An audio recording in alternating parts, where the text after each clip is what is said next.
وہ آقا صلی اللہ علیہ وسلم کی پھپھی زاد بھی تھی اور عظیم گھرانے سے، ممتاز گھرانے سے تعلق رکھتی تھی عرب کے، جو متولی تھا خانہ کعبہ کا۔ آپ جو ڈسٹرب تھیں حضرت زید کے ساتھ؟ بالکل، تو آپ کا پہلا نکاح ان کے ساتھ ہوا اور یہ آقا صلی اللہ علیہ وسلم نے کروایا، اور اس میں بھی مساوات کو قائم کرنے کے لیے، اس رسم کو ختم کرنے کے لیے کہ ایک غلام کا آزاد کے ساتھ نکاح ہو سکتا ہے، تو آپ کو وہ شرف حاصل ہوا کہ آپ نے ایک غلام کے ساتھ، حضرت زید بن حارثہ ایک غلام تھے، ان کے ساتھ آپ کا نکاح ہوا۔ اور اس نکاح کا ایک مقصد اور بھی تھا، وہ یہ کہ آقا صلی اللہ علیہ وسلم چاہتے تھے کہ آپ زید بن حارثہ کو دین کی تعلیمات دیں، قرآن اور دین کی تعلیمات دیں۔ تو آپ کا نکاح ایک عرصہ تک چلا، اور جب آپ کا نکاح نہ چل سکا، مصالحت نہ باقی رہ سکی، نہ چاکی بڑھتی گئی، تو پھر حضرت زید نے حضرت زینب بنت جہش کو طلاق دے دی، اور وہ 1 سال کی مدت تک ان کا نکاح رہا۔ اور پھر حضور علیہ السلام کے ساتھ اسی 1 سال جب آپ کی عدت کی مدت پوری ہوئی، تو پھر آقا صلی اللہ علیہ وسلم نے حضرت زید بن حارثہ کے ہی ہاتھ پیغام بھیجا حضرت زینب بنت جہش کو، اور پھر لوگوں نے اعتراض بھی کیا کہ یہ تو آپ کے منہ بولے بیٹے تھے، کیونکہ اس ٹائم پہ یہی بات نا کہ منہ بولے بیٹے تھے، تو ان کی جو پہلے کی طلاق، پھر وہ آیت مبارکہ نازل ہوئی کہ محمد صلی اللہ علیہ وسلم تم مردوں میں سے کسی کے بالکل ایسا ہی، ما کان محمد ابا احد من رجالکم، کہ محمد صلی اللہ علیہ وسلم تم مردوں میں سے کسی کے باپ نہیں ہیں۔ اور پھر حضرت زینب سے نکاح کر کے آقا صلی اللہ علیہ وسلم نے یہ ثابت کیا کہ جو منہ بولے بیٹے ہیں، ان کا جو مقام ہے وہ منہ بولے بیٹے تک کی حد تک ہے، ان کا اصل جو بیٹے، ان کے درجے، ان کا مقام اس تک نہیں ہے، اس تک نہیں ہے۔ بالکل حجرہ مصطفیٰ کی زینت بنتی ہیں حضرت زینب بنت جہش رضی اللہ عنہما، اور آپ فخریہ انداز میں بتایا کرتی تھی کہ میرا نکاح آسمانوں پہ ہوا ہے، اور آپ جو ہیں حضور علیہ السلام کے سامنے بیٹھ کے اپنی خصوصیات بیان کرتی تھی اور حضور خوش ہوا کرتے تھے۔ سیدہ زینب کی جو مزید جو آپ کی خصوصیات ہیں ہمارے ناظرین کو سمیرہ اپنی بات کا آغاز کرتے ہوئے بتائیں۔ جی بالکل، سیدہ زینب بنت جہش سلام اللہ علیہ، ان کو یہ خاصیت حاصل ہے کہ ان کا جو پہلا نکاح ہوا اس پر بھی قرآن پاک کی آیت کریمہ نازل ہوئی، اور پھر جب آقا کریم صلی اللہ علیہ وسلم سے نکاح ہوا اس پر بھی آیت کریمہ نازل ہوئی۔ کیا بات ہے کہ جب پہلے آیت کریمہ نازل ہوئی اس ٹائم خود ان کی طرف سے بھی کچھ تھا کہ بھئی یہ غلام کے ساتھ، اور پردے والی آیات بھی آپ کے ولیمے پہ ہی جی بالکل، نازل پردے والی آیت بھی آپ کے ولیمے پر نازل ہوئی، مطلب بہت ساری آیات کریمہ جو آپ کے معاملات پر نازل ہوئی۔ اور پھر آپ نے جب اس ٹائم آپ کے بھائیوں کی طرف سے بھی اعتراض تھا کہ ہم اپنی بہن کے غلام کے ساتھ شادی کیسے کر دیں، اور ایک اعلیٰ نسب، ایک بہت بڑا ایک اعزاز تھا اس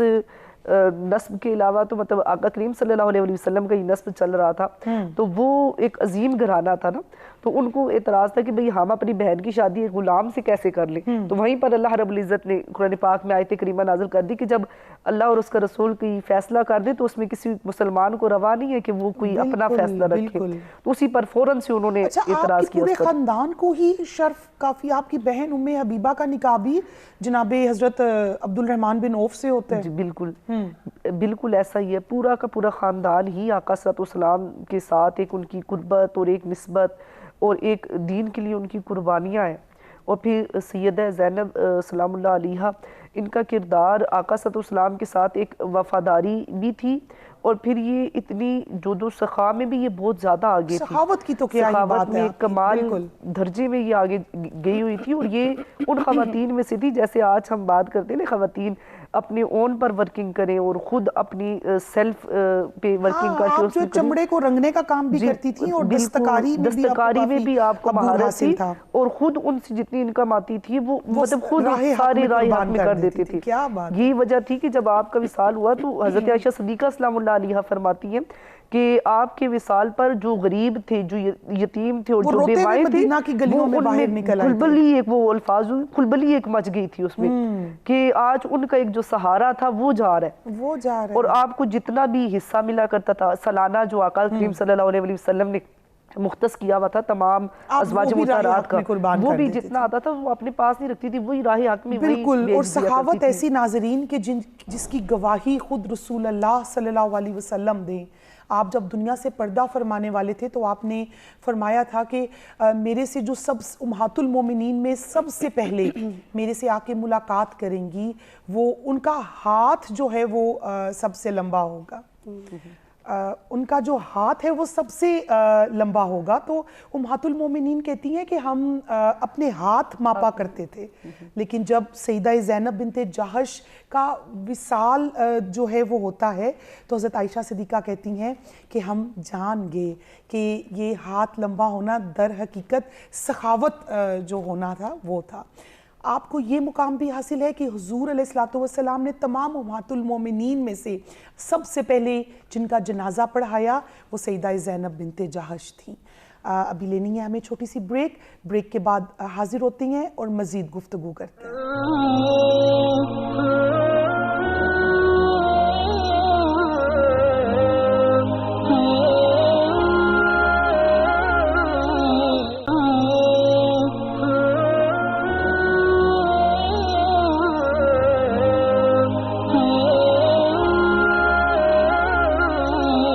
جی بریک پہ جانے سے پہلے گفتگو ہو رہی تھی ام المومنین سیدہ زینب بنت جہش سلام اللہ علیہا کی۔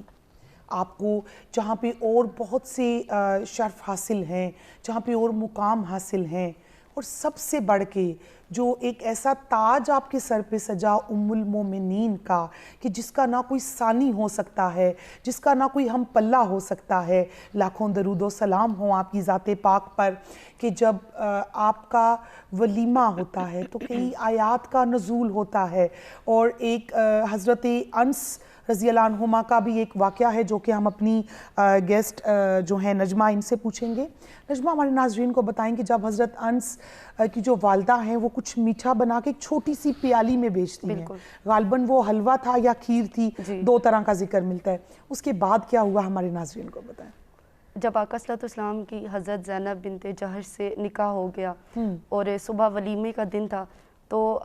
جو حضرت انس رضی اللہ تعالیٰ عنہ تھے ان کی والدہ کو پتہ چلا کہ آقا صلی اللہ علیہ وسلم کے گھر میں ناشتے کے لیے کچھ بھی نہیں ہے، تو آپ نے میٹھا بنا کر کھجور اور دودھ کا میٹھا جیس نامی میٹھا بنا کر آقا صلی اللہ علیہ وسلم کی خدمت میں اتنی مقدار میں پیش کیا کہ جو آقا صلی اللہ علیہ وسلم کو اور حضرت زینب بنت جہش کو پورا ہو جائے، دو بندوں کا بالکل چھوٹی سی پیالی میں بنا کر پیش کیا۔ اور جب حضرت انس رضی اللہ تعالیٰ عنہ وہ لے کر آقا صلی اللہ علیہ وسلم کی خدمت اقدس میں حاضر ہوئے تو آقا صلی اللہ علیہ وسلم بیٹھے تھے اور آقا صلی اللہ علیہ وسلم نے اپنے حجرہ مبارک میں بیٹھے تھے، اور آقا صلی اللہ علیہ وسلم نے فرمایا کہ مسجد میں اور باہر جتنے بھی لوگ ہیں ان سب کو بلا لو، اور حضرت انس سب کو بلا لائے، اور پھر آقا صلی اللہ علیہ وسلم نے کہا کہ باقی اور راہ چلتی جتنے بھی لوگ ہیں ان کو بھی بلا لو۔ اچھا، اور روایات کے الفاظ ہیں کہ حضرت انس پریشان ہو گئے کہ یہ تھوڑا سا ایک پلیٹ کا کھانا ہے تو یہ سارے لوگ کیسے کھائیں گے میٹھا، بالکل تھوڑا سا ایک پلیٹ کا سخیوں کا در ہے، بالکل۔ تو وہ پریشان ہو گئے اور آقا صلی اللہ علیہ وسلم نے فرمایا کہ اب دیکھ کے آؤ کہ کوئی رہ نہ جائے کہ جو آیا نہ ہو، اور روایات میں آتا ہے کہ وہ جو حجرہ مبارک تھا وہ کھچا کھچ بھر گیا، یعنی اس میں بالکل بھی جگہ نہیں رہی، اور آقا صلی اللہ علیہ وسلم نے پھر بسم اللہ الرحمن الرحیم پڑھی اور اپنی 3 انگلیاں اس میں ڈپ کر دی، اپنی 3 انگلیاں مبارک وہ اس میں ڈپ کر دی اور کہا کہ آپ سب لوگ جی بھر کے کھائیں، اور وہ باری باری تمام جو صحابہ کرام تھے انہوں نے وہ اس میں سے کھایا، وہ ولیمہ تھا حضرت زینب بنت جہش کا، اور وہ کھایا، اور روایات میں آتا ہے کہ وہ 300 آدمی تھے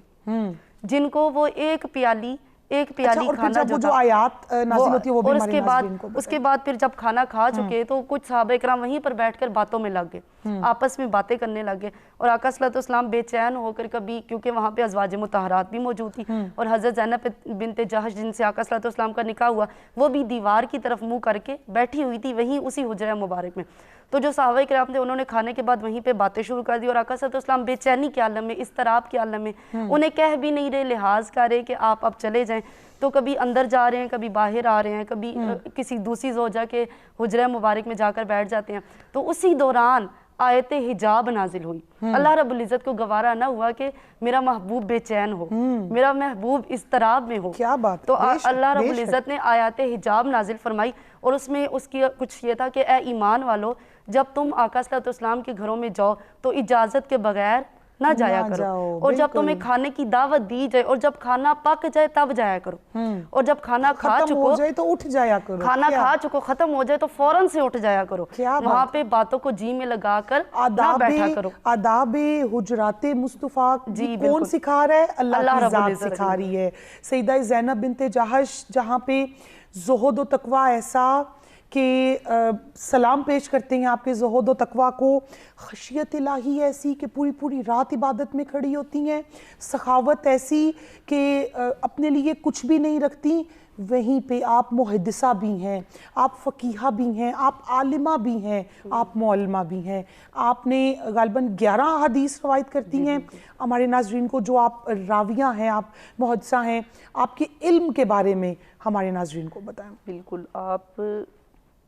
بہت زیادہ ایک نالج رکھتی تھی, علم کا ایک وسیع میدان آپ کے اندر موجود تھا جی. اور پھر آپ سے 11 جو حدیث مبارکہ نازل ہوئی وہ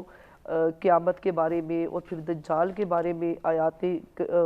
حدیث مبارکہ آپ سے روایت ہے, اور آپ نے آگے روایت وہ جو کی ہے تھی دجال کی اور قیامت کی نشانیوں کی بھی, اور یاجوج ماجوج والی یاجوج ماجوج کی, اس کے متعلق آپ نے حدیث مبارکہ اچھا, یہ سارے ترک سے اس کی جو روایت ہے وہ حضرت زینب بنت جہش پہ آ کے ملتی ہے؟ جی بالکل ایسا ہی ہے. ساری روایت مطلب جتنے بھی راوی ہیں, جتنے لوگوں سے روایت کیا, وہ اس کا مین جو سورس ہے وہ آپ سے ملتا ہے. اچھا. اور پھر آپ مطلب اتنی زیادہ, جہاں پر اگر بات کی جائے علم و حکمت کی اور ان کی نالج کی بات کی جائے,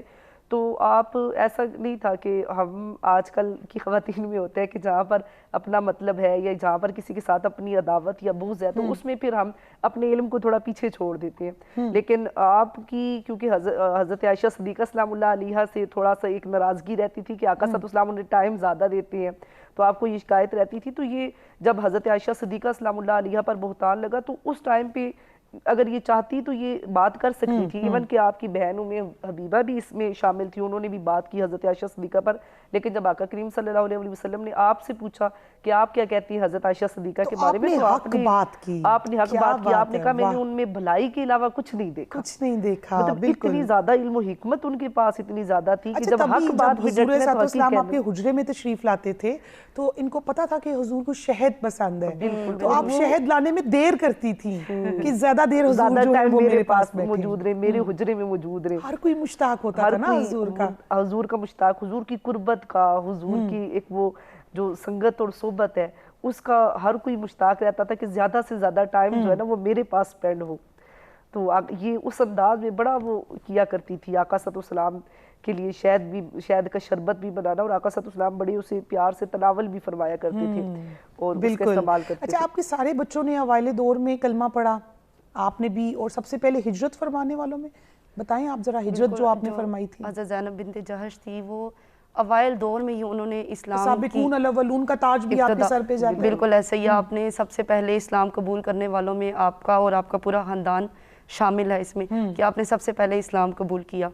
اور اسی کے ساتھ ساتھ جو مذہبی نقطہ نظر تھا اس میں حضرت عائشہ کا ایک قول تھا, وہ میں نقل کرتی ہوں کہ حضرت عائشہ کا قول ہے کہ وہ فرماتی ہیں کہ میں نے مذہبی نقطہ نظر سے حضرت زینب بنت جہش سے بہتر کوئی خاتون نہیں دیکھی. حضرت عائشہ صدیقہ فرما رہی ہے, کیا بات ہے, کہ میں نے, اور انہی کے سبب بہت سی قرآن کی آیات اتری,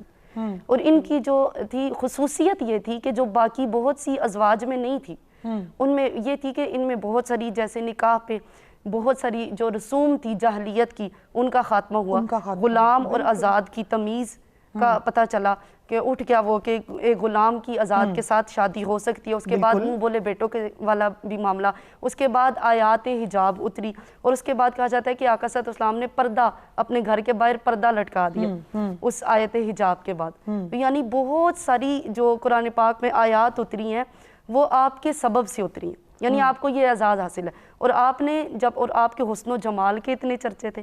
اور آپ کے حسن جمال کے ساتھ ساتھ آپ عبادت گزار بھی تھی, اور جب آپ کا نکاح آقا صلی اللہ علیہ وسلم کے ساتھ آپ کو پتہ چلا کہ اللہ رب العزت نے کرا دیا, تو آپ نے مسلسل 2 ماہ روزے رکھے, مسلسل 2 ماہ, اتنی عبادت گزار اور فیاض تھی. بالکل بالکل. اور ہدیہ تشکر اور سراپائے تشکر سیدہ زینب بنت جہش سلام اللہ علیہا کے جب نکاح کا پیغام آتا ہے رسول اللہ صلی اللہ علیہ وآلہ وسلم کی طرف سے, تو ان کی عجز و انکساری کا یہ عالم کہ اللہ کے حضور دعا کرتی ہیں کہ مولا اگر میں اس قابل ہوں کہ حضور علیہ السلام کے ساتھ میرا نکاح ہو جائے تو مولا جیسے تیری رضا, میں تیری رضا میں راضی ہوں. ام المومنین سیدہ زینب بنت جہش سلام اللہ علیہا, آپ کی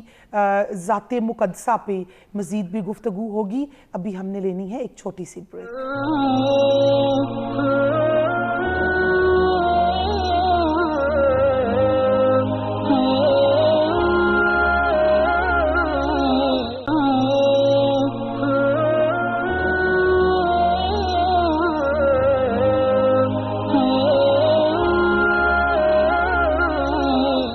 بریک پہ جانے سے پہلے بات ہو رہی تھی ام المومنین سیدہ زینب بنت جہش سلام اللہ علیہا کی. آپ کو یہ شرف بھی حاصل ہے کہ آپ نے حضور علیہ الصلوۃ والسلام کے ساتھ حج فرمایا، اور آپ کی جب حج کر لیا تو اس کے بعد جب حضور علیہ الصلوۃ والسلام نے فرمایا کہ تم عام عورتوں جیسی نہیں ہو، بس اب گھر میں رہو، تو آپ نے اس کو اس چیز کے مشابہ لے لیا. باقی ازواج مطہرات نے بعد میں بھی حج فرمائے، لیکن سیدہ سودا سلام اللہ علیہا اور سیدہ زینب بنت جہش سلام اللہ علیہا حضور علیہ الصلوۃ والسلام کی دنیا سے پردہ فرما جانے کے بعد آپ نے پھر دوبارہ حج نہیں کیا، نہ ہی آپ نے عمرہ کیا. وفا کا یہ عالم سراپا وفا ہیں، اور سیدہ زینب بنت جہش سلام اللہ علیہا ایسی وفا کی پیکر، کیا کہیں گی آپ، اور بطور بیوی جو آپ کا کردار تھا اس کے بارے میں ہمارے ناظرین کو بتائیں. آقا صلی اللہ علیہ وسلم کی بہت ہی وفادار بیوی حضرت زینب بنت جہش، کہ جو کیونکہ ہر زوجہ کا یہی دل چاہتا تھا کہ آقا صلی اللہ علیہ وسلم ہمارے پاس ہی زیادہ دیر کے لیے رکے. تو وہ پہلے واقعہ بیان ہو چکا کہ شہد کا شربت بنا کے آقا صلی اللہ علیہ وسلم کو پیش کیا کرتی تھی، اور دیر لگاتی تھی. اور اسی کے ساتھ ساتھ آپ کی فیاض آقا صلی اللہ علیہ وسلم سے محبت کا ان کا یہ عالم تھا کہ اس محبت کو اور فیاضیت کو ان کی دیکھ کر آقا صلی اللہ علیہ وسلم نے یہی فرمایا تھا جو آپ پہلے بیان کر چکی ہیں کہ آپ میں سے پہلے میری وفات کے بعد مجھ سے پہلے وہ ملے گی کہ جس کا ہاتھ لمبا ہو. بالکل. اور جب آقا صلی اللہ علیہ وسلم کی وفات کے بعد سب سے پہلے وصال کے بعد سب سے پہلے حضرت زینب بنت جہش جب اس دنیا فانی سے رخصت ہوئی تو حضرت عائشہ صدیقہ نے یہ فرمایا کہ ہمیں پتہ چل گیا، اور حضرت عائشہ صدیقہ نے فرمایا کہ مجھے بہت افسوس ہے اور دکھ ہے کہ ایک نیک بخت بیوی چلی گئی اور یتامہ اور جو مساکین تھے ان کو یتیم کر کے چلی گئی، ان کو یتیم کر کے چلی گئی، اور وہ بہت بے چین تھے. اور آقا صلی اللہ علیہ وسلم سے سب سے پہلے یہ جا کر ملی، اور انہوں نے اپنے کفن کا انتظام خود کیا اور وصیت کی کہ اگر حضرت عمر فاروق کا جو عہد خلافت تھا اس ٹائم، تو آپ نے وصیت کی کہ اگر وہ کفن عطا بھی کریں تو وہ کسی اور کو عطیہ کر دیا جائے.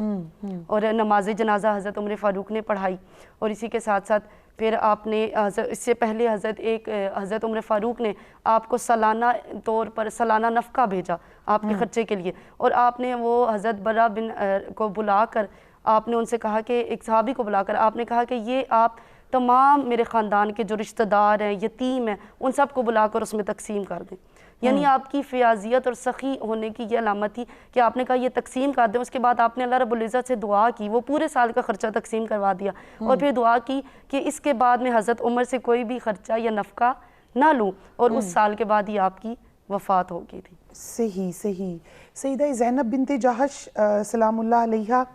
آپ کے مزید بھی بہت سے اوصاف ہیں جس میں پرہیزگاری اور خشیت الہی. آپ عبادت گزار تھی، آپ راتوں کو جاگتی تھی اور دن کو روزہ رکھتی تھی. ہمارے ناظرین کو بتائیں. بالکل ایسا ہی ہے، بہت زیادہ عبادت گار، اور اللہ تعالیٰ سے اپنے تعلق کو اتنا مضبوط کیا ہوا تھا کہ کوئی بھی معاملہ پیش آتا تو فوراً اس بات پہ چھوڑ دیتی کہ میں اللہ سے مشورہ کر لوں. کہ جب آپ کی پہلی نکاح کی بھی جب باری تبھی آپ نے یہی کہا کہ میں استخارہ کروں گی اور اللہ رب العزت سے پوچھوں گی. اور جب آقا کریم صلی اللہ علیہ وسلم کی بات آئی تب بھی آپ نے یہی فرمایا کہ میں استخارہ کر لوں. اور اتنی زیادہ مطلب وہ اللہ رب العزت سے قربت اور اللہ رب العزت سے ایک تعلق تھا. عبادت گزار ایسی کہ پوری رات عبادت میں گزر جاتی تھی، اور دن کو روزہ رکھتی، اور کی دن روزوں میں گزر جاتے تھے. اس طرح اللہ رب العزت سے تعلق آپ کا جتنا زیادہ اللہ رب العزت سے تھا کہ حضرت ام سلمہ فرماتی ہے کہ میں نے آپ سے زیادہ عبادت گزار کسی کو نہیں دیکھا. اتنی زیادہ آپ عبادت گزار تھی، اور اللہ رب العزت سے تعلق جوڑنے میں، اور کسی بھی معاملے میں کوئی بھی معاملہ پیش آ جاتا ہے کسی بھی طرح کا تو وہ اس معاملے میں بھی اللہ سے تعلق جوڑتی. اور آج ان سے آج کی خواتین کو ایک میسج لینا ہے. آج ہمیں تھوڑی سی کوئی مشکل ہو رہا تو ہم ڈھونڈتے ہیں کہ کوئی سہارا ملے، کوئی ملے جس سے ہم شیئر کریں، جس سے ہم اپنے معاملات ڈسکس کریں. بہت سی چیزیں ایسی ہوتی ہیں جو مطلب لیڈیز خواتین اسپیشلی ڈسکس نہیں کر سکتی ہر ایک سے ہر معاملہ. تو ان معاملات میں ہم اگر سیدہ زینب سلام اللہ علیہ سے اگر ہم کردار لیں، ان کی کردار سے کچھ پہلو لیں، کچھ موتی چنیں اور اپنے کردار میں ڈالنا شروع کریں تو ہم اللہ رب العزت سے اپنا تعلق پختہ کریں. پھر چاہے کتنا بھی سنگین معاملہ ہو، کتنا بھی مشکل کا معاملہ ہو، جیسے بھی حالات ہوں، تو پھر اللہ رب العزت ہر جگہ پر خود رہنمائی بھی فرماتا ہے. اللہ رب العزت سے ان کا تعلق اتنا پختہ تھا، یہی وجہ تھی کہ جب بھی یہ مطلب اللہ رب العزت کی طرف رجوع کرتی ہے, اللہ رب العزت سے تعلق جوڑتی, تو اللہ رب العزت نے سب سے زیادہ ازواج محترات میں جن پر آیات کریمہ نازل فرمائی جن کے بارے میں وہ سیدہ زینب سلام اللہ. اچھا نجمہ صاحبہ, سخاوت, اور ابھی چونکہ ہم رمضان المبارک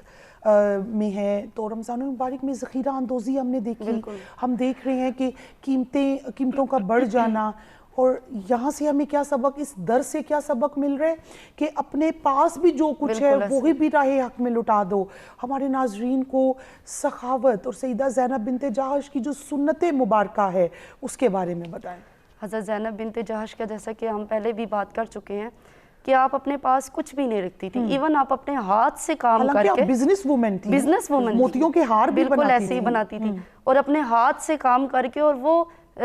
یتیموں میں اور غریبوں میں اور مساکین میں وہ ہدیہ کر دیتی تھی, وہ انہیں پیش کر دیتی تھی, یعنی اپنے پاس کچھ بھی نہیں رکھتی تھی. اور جیسا کہ پہلے بات ہوئی کہ پورے سال کا نفقہ انہوں نے اپنے پاس ایک چیز, ایک درہم نہیں رکھا, اور وہ سارا کا سارا تقسیم کر دیا. تو جو لوگ ذخیرہ اندوزی کرتے ہیں, جو بھر بھر کے رکھتے ہیں, شاید وہ اس بات سے بھول چکے ہیں اس بات کو کہ ہم نے مر بھی جانا ہے. یہ سب کچھ مال و متاع ہمارے ساتھ نہیں جانے والا, ہمارے ساتھ ہمارا عمل جائے گا, ہمارے ساتھ ہمارے نیک اعمال جائیں گے, ہمارے ساتھ ہماری نیتیں جائیں گی جو ہم کرتے ہیں, ہمارے ساتھ ہمارے اچھے اعمال, ہماری عبادت جائے گی جو ہم کرتے ہیں. اچھا, ان شخصیات کا ہم تو کہتے ہیں نا بس ادب سے نام لے لینا, ان کی محبت کا دم بھرنا, اصل چیز تو ہے کہ ان کے جو انہوں نے کیا وہ ہم کر کے دکھائیں, ہم کوشش تو کریں. بالکل ایسا ہی ہے. یہی آخر میں یہی پیغام دینا چاہوں گی کہ آج کی خواتین کو کہ اپنے مال میں سے, آپ کے پاس جو مال آتا ہے, ہم یہی کہتے ہیں کہ زکوٰۃ جو ہے سال میں ایک بار ادا کر دی سو کر دی, ہم اس کے بعد بھول جاتے ہیں, لیکن آپ صدقہ و خیرات مسلسل جاری رکھیں, اس سے آپ کے رزق میں بھی برکت ہوگی, آپ کے گھر میں بھی برکت ہوگی, آپ کے مال میں بھی برکت ہوگی. رمضان ہے تو ناظرین کو بتائیں کہ کس طرح سے ایک خاتون جو ہے, ہماری سننے والی خواتین کو آپ اس کے بارے میں بتائیں پلیز. یہی میں پیغام دے رہی ہوں کہ آج اگر کوئی عورت, ایک مرد کام کرتا ہے تو وہ پورے گھر کا خرچہ اس سے چلتا ہے, اور اگر ایک عورت کرتی ہے تو وہ یہ چاہتی ہے کہ اس سے فقط میرے اخراجات ہی اٹھائے جائیں, یعنی اسے میں صرف اپنی ذات پہ ہی لگاؤں, کسی اور کام میں نہ لگاؤں. تو حضرت زینب بنت جہش کا اگر ہم کردار دیکھیں اور ان کی جو ہم ہسٹری ہے اسے پڑھیں تو ہمیں پتہ چلتا ہے کہ یہ وہ خواتین تھی, عظیم اسلام کی عظیم خواتین میں ان کا شمار ہوتا ہے, امہات المومنین میں, کہ آپ نے اپنے ہاتھوں سے کام کر کے بھی راہ حق میں لوٹایا, راہ حق میں لوٹا دیا. تو ہمیں بھی اسی میں اپنا حصہ شامل کرنا چاہیے. بہت شکریہ سمیرہ. ہمارے ناظرین کو سیدہ زینب بنت جہش سلام اللہ علیہ کی ذات کے حوالے سے میسج دے دیں پلیز. جی بالکل, یہ میسج دوں گی کہ ہم آج, میں ابھی سوچ بھی رہی تھی کہ ہم لوگوں نے اپنا رول ماڈل سمجھا ہی نہیں کہ ہماری ریئل میں رول ماڈل آگے پیچھے دیکھنے کی بھی ضرورت دیکھا ہی نہیں. ہم اگر ریئل میں دیکھیں تو ہماری ساری مشکلات, مطلب جتنی مشکلات ہیں کہ ہمارے بچوں کے لیے کچھ بن جائے, ہمارے لیے کچھ بن جائے, ہمارا گھر بن جائے, یا ہماری مشکلات ہیں تو ہمیں سمجھ نہیں آتی, اپنی ذات کا سوچتے ہیں, اپنی ذات کا ہم سوچ رہے ہوتے ہیں, اور ہم کبھی کبھی بڑے کنفیوز ہو جاتے ہیں. تو اس کنفیوژن کا جو حل ہے وہ اگر ہم ان کی سیرت کو پڑھیں, ان عظیم خواتین کی, تو یہاں پر میں مبارکباد بھی دوں گی آپ کو بھی, یہ سچ سویرا کی پورے پروگرام کو, کہ بھی ہمیں ان سے ایک تعلق جوڑنے کی کوشش کی جا رہی ہے, ان کے کردار میں سے موتی لے کر دیے جا رہے ہیں کہ ہم اپنے کردار کو کیسے بہتر کریں. مطلب ایسی شخصیات ہیں, ایسے ہمارے لیے مینٹورز ہیں کہ ہم اگر آئیڈیالائز کرنا چاہیں کسی بزنس وومن کو تو امہات المومنین میں تقریباً سب ہی بزنس کرتی تھی, اور آج جو یہ ہے کہ خواتین کو حقوق نہیں مل رہے, خواتین کو مقام نہیں مل رہا, اسلام نے سب سے پہلے خواتین کو مقام دیا. اعتدال نہیں ہے. دیکھیں ہم لوگ اگر ہم میں سے کوئی خواتین میں سے کوئی بزنس کی طرف چلے گی تو وہ بس اسی طرف اللہ رب العزت کو بھول گئی, اپنا ایک جو فرائض ہے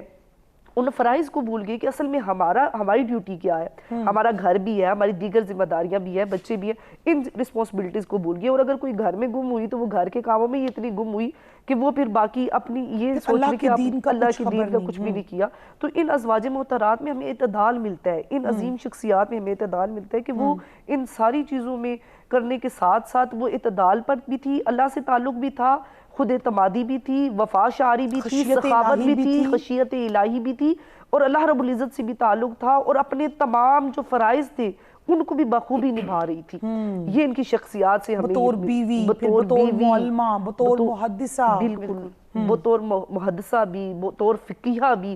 اور بطور علم و حکمت کی موتی بکھیرنے پہ بہت شکریہ نجمہ صاحبہ آپ کا اور سمیرہ صاحبہ آپ کا. آج جس عظیم ذات کا ہم نے ذکر کیا، سیدہ زینب بنت جہش سلام اللہ علیہا، ہم نے جو ایک اپنے ٹوٹے پھوٹے الفاظوں میں خراج عقیدت پیش کرنا چاہا، اللہ پاک اپنے حضور ہمارے اس ذکر کو قبول و منظور فرمائے. وما علینا الا البلاغ.